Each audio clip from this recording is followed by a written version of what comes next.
Flashback. शादी से एक दिन पहले मेहंदी का फंक्शन पूरे शोर शराबे के साथ चल रहा था। हर तरफ हंसी, मजाक और खुशियों का माहौल था। हयात, मुझे तुमसे बात करनी है। थोड़ी देर के लिए साइड में आओगी? कबीर भीड़ से दूर आकर रुक गया। उसने कुछ पल तक हयात की तरफ देखा भी नहीं, जैसे वो सिर्फ एक जरूरी बात खत्म करने आया हो। मैं सीधी बात करता हूं। हयात उसकी तरफ देखने लगी।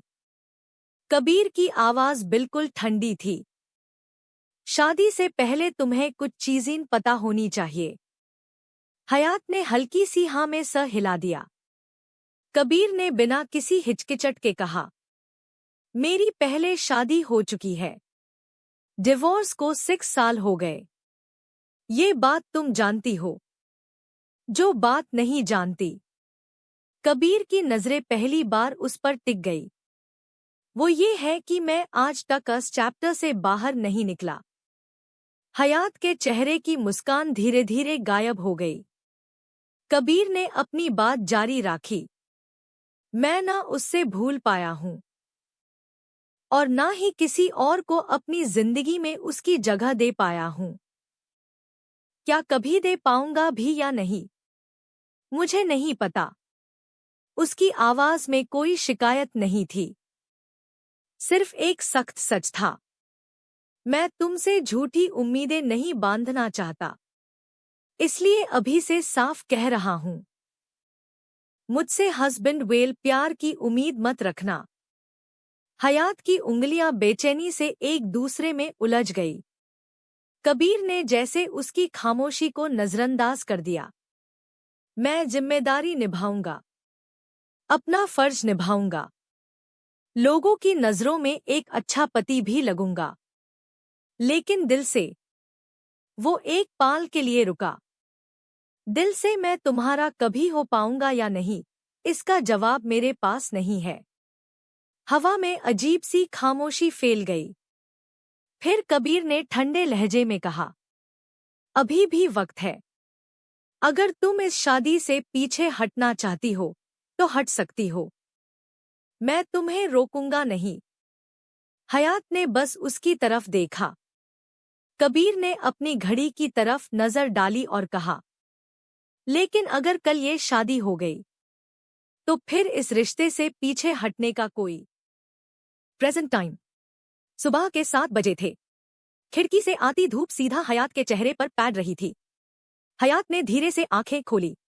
एक पल के लिए उसे लगा सब कुछ एक बुरा सपना था, लेकिन फिर उसकी नजर अपने हाथों की मेहंदी और गले के मंगलसूत्र पर पड़ी। सच्चाई फिर उसके सामने थी। उसने आसपास देखा। रूम बिल्कुल खामोश था। कबीर वहां नहीं था। बेड का दूसरा हिस्सा बिल्कुल साफ था, जैसे किसी ने उसे छुआ तक ना हो। हयात धीरे से उठकर बैठ गई। उसका दिल हल्का सा भर आया। पूरी रात वो रूम में था ही नहीं। कल शादी हुई थी और आज सुबह वो अकेली थी। ना कोई बात, ना कोई एहसास, ना एक नई दुल्हन जैसी खुशी। हयात ने खुद को संभाला। शायद उन्हें मेरी जरूरत ही नहीं, उसने धीरे से कहा। तभी उसकी नजर सोफा पा पड़ी। वहां कबीर का कोट रखा हुआ था। मतलब वो रात में एक बार रूम में आया जरूर था, लेकिन रुका नहीं। हयात के दिल में अजीब सी कसक उठी। उसने कोट को देखा और फिर नजरें हटा ली। अगर वो मुझसे इतनी नफरत करते हैं तो शादी क्यों की? ये सवाल फिर उसके दिल में गुंजने लगा। हयात ने आंसुओं को रोक लिया। वो अन लोगों में से नहीं थी जो हर मुश्किल में टूट जाते हैं। उसने अपना चेहरा धोया और खुद को मिरर में देखा। जो भी है हयात, तुम्हें हिम्मत से सामना करना होगा, उसने खुद से कहा। और फिर रूम का दरवाजा खोलकर बाहर निकल गई। घर में सुबह की शांत सी हलचल थी। किचन से बाटानों की हल्की आवाज आ रही थी। हयात ने अंदर झांक कर देखा। इशिता ब्रेकफास्ट की तैयारी में लगी हुई थी। हयात कुछ पाल छुप खादी रही, फिर धीरे से किचन के अंदर आई। हयात धीरे से किचन में आई और बोली, मेन हेल्प कर दूं? इशिता ने पलट कर देखा और प्यार से मुस्कुराई। नहीं बेटा, तुम्हें परेशान होने की जरूरत नहीं है, मैं कर लूंगी। हयात ने धीरे से जवाब दिया, परेशानी नहीं है माँ, मुझे काम करना पसंद है। इशिता ने उसकी बात सुनकर प्यार से उसके सर पर हाथ रखा। बहुत अच्छी बात है बेटा। फिर मुस्कुराते हुए बोली, मैं कबीर के लिए ब्रेकफास्ट बना रही हूँ, तुम चाहो तो मेरी हेल्प कर सकती हो। हयात ने हाँ में सर हिला दिया। इशिता ने काम करते हुए आगे कहा, वैसे मैं ज्यादा किचन में काम नहीं करती, कभी कभी जब कबीर और राजवीर के लिए कुछ बनाने का दिल करता है तब आ जाती हूँ। फिर प्यार से हयात की तरफ देखकर बोली, और तुम्हें जो खाना पसंद होगा वो भी मैं तुम्हारे लिए बना दिया करूंगी। अब से तुम भी इस घर का हिस्सा हो, बीटा। इशिता की बात सुनकर हयात के चेहरे पर एक छोटी सी मुस्कुराहट आ गई। शादी के बाद पहली बार किसी ने उसे इतने अपनापन से महसूस करवाया था। हयात ने धीरे से कहा, माँ, मैं भी कुछ बनाना चाहती हूँ। इशिता ने मुस्कुराते हुए पूछा, अच्छा, क्या बनाना चाहती हो? हयात ने हल्की सी झिझक के साथ कंधे ऊंचा दिए। पता नहीं। इशिता कुछ पाल सोचती रही, फिर बोली, ठीक है, अगर तुम चाहो तो गजर का हलवा बना लो। गजर का हलवा? हयात ने हैरानी से पूछा। हाँ। इशिता मुस्कुराई, कबीर को पसंद है। ये सुनकर हयात एक पाल के लिए चुप हो गई। उसके दिल में हल्का सा एहसास जागा। मैं ट्राई करती हूँ। इशिता ने प्यार से उसका हाथ थपथापाया। मैं यही हूँ, कुछ समझ ना आए तो पूछ लेना। हयात ने मुस्कुराकर हाँ में सर हिला दिया और गजर उठाकर हलवा बनाने की तैयारी करने लगी। उससे नहीं पता था, डाइनिंग टेबल पर सब साथ बैठे थे। इशिता ने प्यार से गजर का हलवा सबकी प्लेट्स में सर्व किया। ये लो कबीर, तुम्हारा फेवरेट गजर का हलवा। कबीर ने बिना कुछ कहे चम्मच उठाया और थोड़ा सा हलवा अपनी प्लेट में रख लिया, लेकिन उसने एक बाइट भी नहीं ली। उसका ध्यान कहीं और था। इशिता ने हैरानी से पूछा, क्या हुआ बेटा, आज हलवा पसंद नहीं आया? कबीर ने सिर्फ इतना कहा, बाद में खा लूंगा माँ। टेबल पर कुछ पाल के लिए खामोशी छा गई। तभी कबीर ने अपने फादर की तरफ देखते हुए कहा, डैड, मैं आज मुंबई जा रहा हूं। सबका ध्यान उसकी तरफ चला गया। मुंबई? राजवीर ने पूछा। अचानक? कंपनी का एक इम्पोर्टेंट प्रोजेक्ट है, शायद कुछ हाफ्टन तक वही रहना पड़े। हयात चुपचाप बैठी सब सुन रही थी। कबीर ने आगे कहा, और हयात यही लखनऊ में रहेगी। हयात ने हैरानी से उसकी तरफ देखा। कबीर ने बिना उसकी तरफ देखे कहा, उसके एग्जाम्स आने वाले हैं, इस वक्त उसका यहाँ रहना ज्यादा जरूरी है। राजवीर ने धीरे से सर हिला दिया। कबीर ने फिर बताया, और आशा आंटी भी ट्रीटमेंट के लिए फॉरेन जा रही है, इसलिए हयात यही सबके साथ रहेगी। ये सुनकर इशिता की नजर हयात पर गई। बिल्कुल ठीक, इशिता ने प्यार से कहा, वैसे भी हयात हमारे साथ ही रहेगी, यूस किसी बात की चिंता करने की जरूरत नहीं है। हयात ने हल्की सी मुस्कुराहट के साथ सर हिला दिया, लेकिन उसके दिल में अजीब सी बेचैनी थी।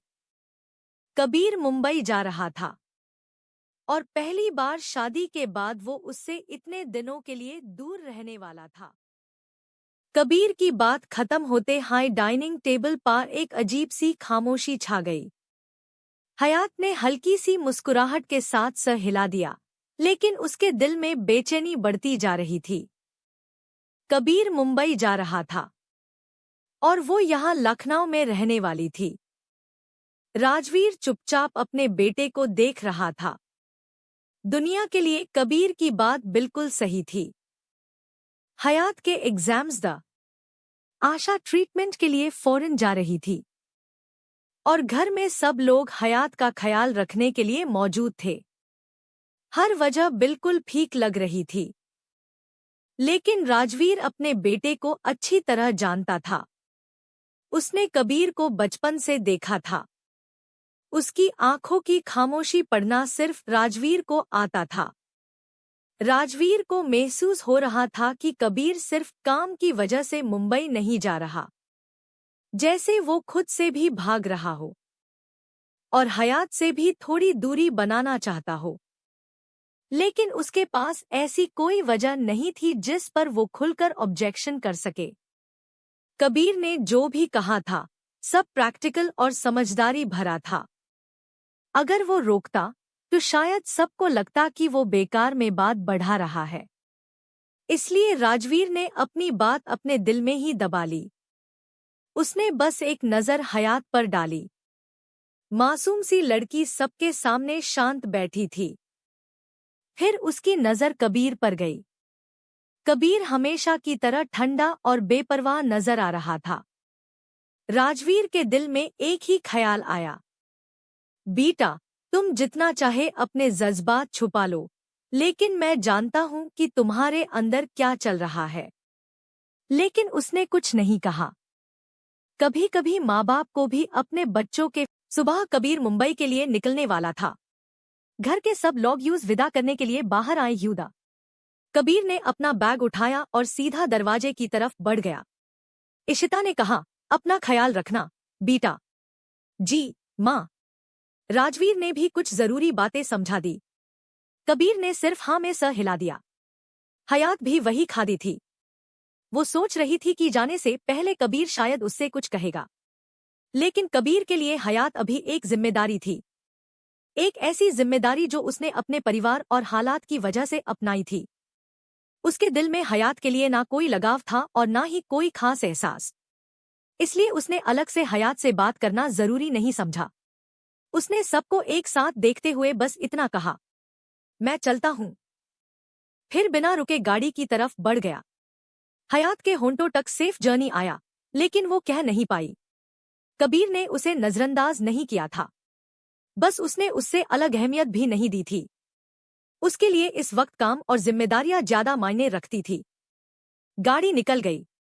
हयात चुपचाप उसे जाते हुए देखती रही। और कबीर बिना पीछे मुड़कर देखे मुंबई के लिए रवाना हो गया। स्टोरी पसंद आई तो लाइक, सब्सक्राइब और शेयर करो। ऐसी और स्टोरीज के लिए चैनल को फॉलो करो।